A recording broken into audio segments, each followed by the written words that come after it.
So ayan, magandang tanghali sa inyong lahat. So anong oras na ba? Alas 11 na ng umaga. Kaya tapos lang namin na kumain. So ngayong araw ay maglilinis tayo ng buong bahay, no?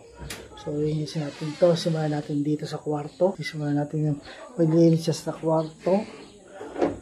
Diyan sa labas, diyan sa sala, doon sa hagdanan, dito. Ayan, asawa ko dito sa sala. At dito pa sa isang hagdanan namin. Yan, linisin natin yan. At dito, yan, dyan, at doon sa kusina. So, yan, linisin ko ngayon yan buong bahay hanggang doon sa baba. Simula doon sa hagdanan sa taas. Doon sa hagdanan na yan, doon sa kusina. Maglilinis ako. So, yan, galing kami ng Angono kanina. Dahil nga kinuha yung card ni yung anak kong panganay. At bumili na lang kami ng tinapay, Baker's Fair. Ayan, tinapay. Yun lang yung binibiling tinapay sa Baker's Fair. Yung sugar-free wheat bread. Ayan. Yan ang ating lagi pinabili sa Baker's Fair. Sugar-free wheat bread. So, dalawa yan. Ayan yung isa. So, sa Baker's Fair, baka naman po mga boss sa Baker's Fair, baka naman po mga boss, no? Mga boss sa Baker's Fair, baka naman po, no? So, ayan, nilinis na tayo ng simulan natin na paglinis ng bahay para makatapos tayo agad, no? So, nilinis na tayo para makatapos tayo agad ng paglilinis. So, tara, simulan na natin ang paglilinis ng bahay.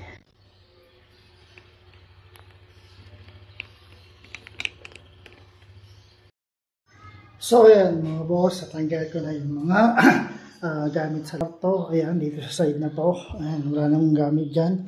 So dyan muna tayo magsisimulang. Dyan muna ako magsisimulang maglinis. No, sa side na to. Tapos mamaya, ito naman, tatanggalin natin ito. Lilipat ko dito sa side na to. Pagkatapos to, sa side na to, ibabalik ko yung mga gamit ko. Mga gamit namin, mga higaan. Ito, tsaka yung ayan, yung mga nasa labas. Ay, nasa labas lahat. So, babalik natin yan.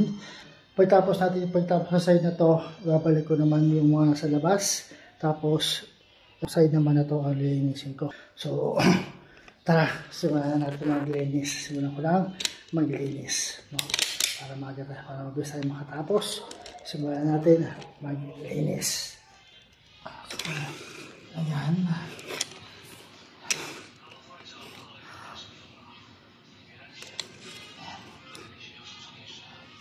So, para kita lahat, lakasin natin yung ating stand. So, hindi ko makita.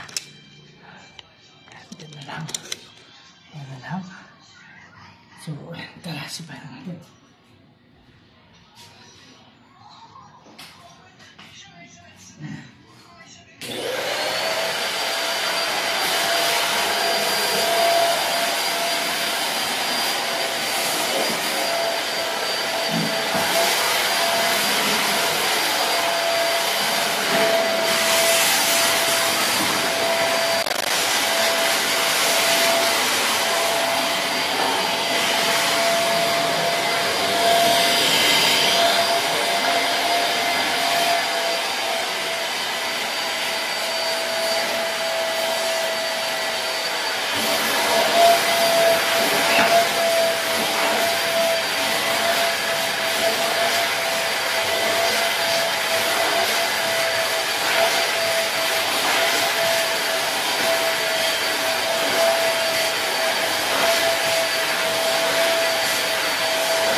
Tapos na tayo mag-vacuum. Ngayon, ayan na yung ating map. Naka-ready na. So, tara, simulan natin ang ating pagmap.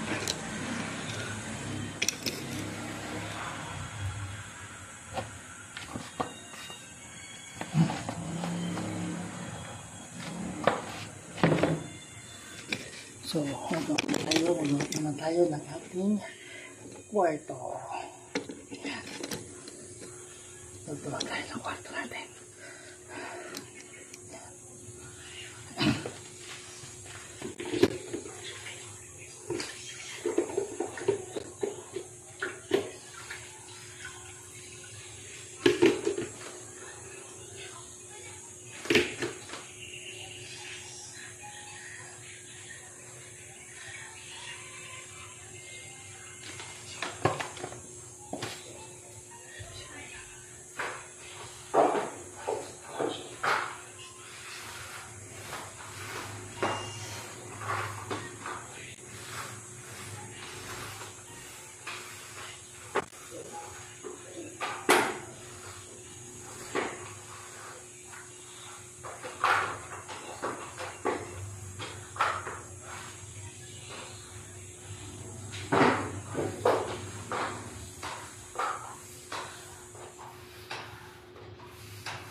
Ayan, sa tayo mag-map. Tapos tayo mag-map ng kwarto.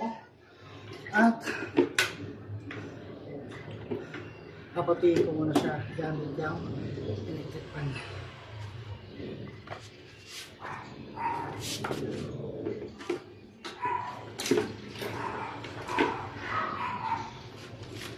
Ito ang electric fan sa likod ng electric fan.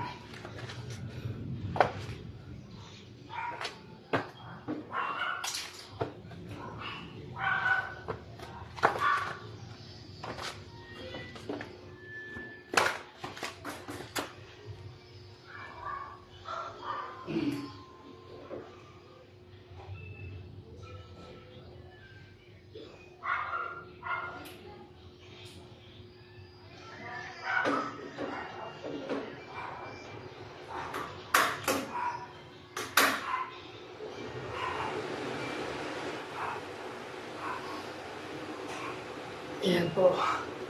Pinapayos ko muna pinapatuyo ko muna yung milk na at milk ko. Pinapatuyo ko lang. Ayan. Ayan ako maglinis ng bahay. Maglinis ako ng bahay. Ganito. Una ko tong kwarto namin. Ayan. Muna ko yan. Yung kwarto. Yung mga gamit. Ayan sa labas. Yung mga gamit ng kwarto. Lalabas ko siya. Yung side na to. Ayan. Yung ko muna side na yan. Tapos yan, babalik yung mga gamit dyan. At dito naman tayo tutungo sa kabilang side. So, tapos yan, doon naman sa labas. Ako maglilinis. So, doon ako maglilinis ng bahay. Buong bahay, nililinis ko. Hindi na ulit kapag linis ng bahay. Siguro, pag-gawin ko na to every month. So, last mga nakarang taon, 2 years ago, every month, every week, ako naglilinis. So, parang nakakatawa din.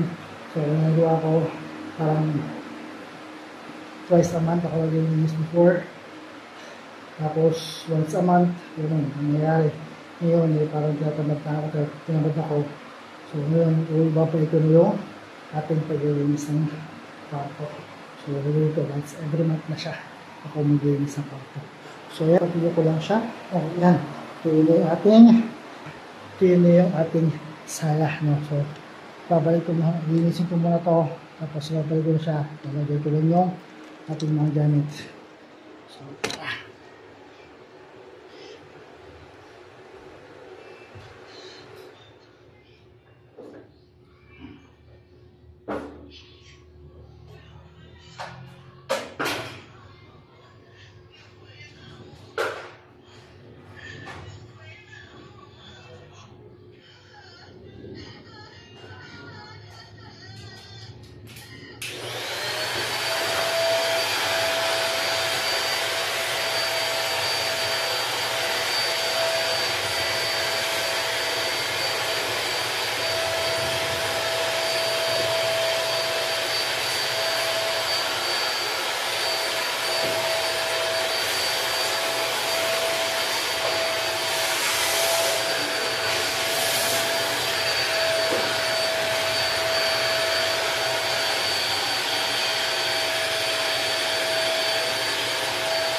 So yan, nalinis ko yung kama.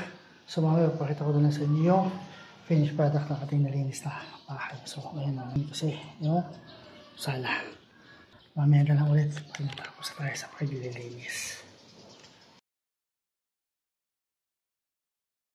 Mga boss, no?